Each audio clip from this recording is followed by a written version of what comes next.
Hello guys, आज मैं आपके लिए भारत का प्राचीन इतिहास रामशरण शर्मा द्वारा लिखित यह पुस्तक लेके आ रहा हूँ। अगर आप यूपीएससी का प्रिपरेशन कर रहे हैं या एक्सपेरेंट है यूपीएससी के, तो यह पुस्तक आपके लिए महत्वपूर्ण है। तो इस पुस्तक का मैं जो फर्स्ट चैप्टर है उसका मैं समरी लेकर आया हूँ।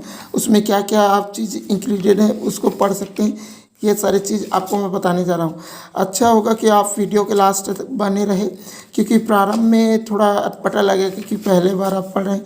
तो इसके जितने भी कंटेंट हैं इसमें प्राचीन इतिहास भी दे दिया गया है। तो इसमें दिया गया है भारत प्राचीन भारत के इतिहास का महत्व।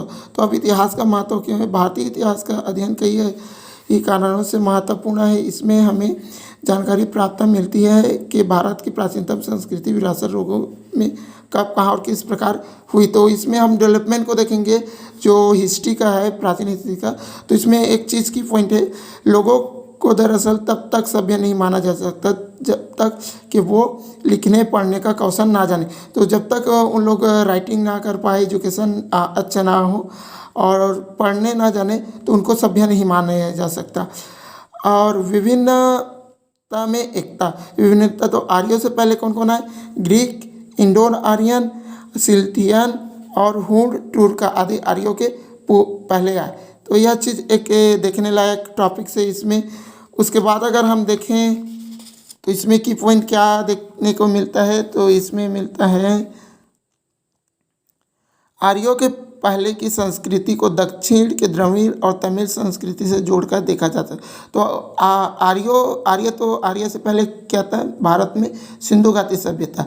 तो अगर द्रविड़ की हम भाषा देखें, द्रविड़ भाषा और तमिलनाडु तो द्रविड़ शैली है उसको संस्कृत से जोड़ा जाता है। और आर्य को अगर देखें तो आर्यों को भी संस्कृत से जोड़ा जाता है। तो दोनों में क्या इसमें मिला है? समानता मिला है, यह बताने वाला टॉपिक से। अब उसके बाद आर्य लोग 1500 ईसा पूर्व से 500 ईसा पूर्व में वैदिक ग्रंथ था। और मुंडा जो भाषा है पूर्वी क्षेत्र में, ये दोनों में समानता है, ये समानता को बताया गया है। तमिल संगम 300 ईसा पूर्व से 600 ईसा पूर्व में जिसका समावेश है। तो ये सारे अभी भाषा का बस इक्वालिटी चल रहा है संस्कृत और द्रविड़ भाषा में, आर्यों की भाषा में। अब उसके बाद में इसमें हिंदू जनपद, तो जन से जनपद बना, ये इकाइयाँ हैं। उसके बाद में यह चीज़ एक महत्वपूर्ण चीज़ है कि हिंदू शब्द की उत्पत्ति। तो हिंदू शब्द की उत्पत्ति को देखकर हम अगर देखें तो ईरानी शब्द से हुआ है। 5वीं शताब्दी ईसा पूर्व के शिलालेख में यह संस्कृत से सिंधु। तो अब इसको हम देखेंगे सिंधु वर्ड की यूज। उसके बाद में भारत में चक्रवर्ती राजा किसको कहते हैं? तो जिन्होंने हिमालय के केप क्रोम तक और पूरब के ब्रह्मपुत्र घाटी से लेकर पश्चिम की सिंधु घाटी तक आगे बढ़ा, उन्हें क्या बोलते हैं? चक्रवर्ती सम्राट बोलते हैं। चक्रवर्ती मात्र 2-3 लोगों को ही प्राप्त हुआ है। 3वीं शताब्दी के अशोक को मौर्य वंश का वह शासक थे 3रा नंबर का, और तथा समुद्रगुप्त को जो गुप्त वंश का शासक था। हर्षवर्धन को मिलता, बट चालुक्य नरेश पुलकेशी ने उन्हें 7वीं शताब्दी में रोक दिया। अब भारत को आर्यवर्त पहले कहते थे। तो ये सारा चीज़ लास्ट में। तो अब हम इसका समरी देखते हैं जनरली इसका। तो लोगों के समूह को जन कहते हैं, और जन से क्या बना? जनपद। और जनजाति के आधार पर क्या बना? जनपद का नाम बना जनजाति की, यानी कि जो लोग रहते थे उनकी जाति के आधार पर। शक्तिशाली समुदाय आर्य, तो प्रारंभ में आर्यों का आगमन मैंने बताया था।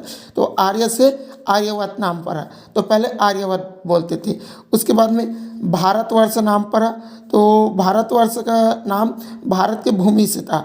ऋग्वेद और महाभारत में अगर हम देखें तो इसका विवरण एक जाति से, जैसे कि महाभारत में भारत से हुआ है भारत का नाम, तो ये एक जाति से।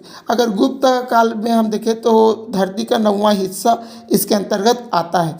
अब देखते हैं हिंदू शब्द की उत्पत्ति। तो ईरान शिलालेख 500 BC से ईडस कहते थे, यानी कि ईरान जो भाषा है उसमें स क्या हो जाता है? हा चेंज होता है।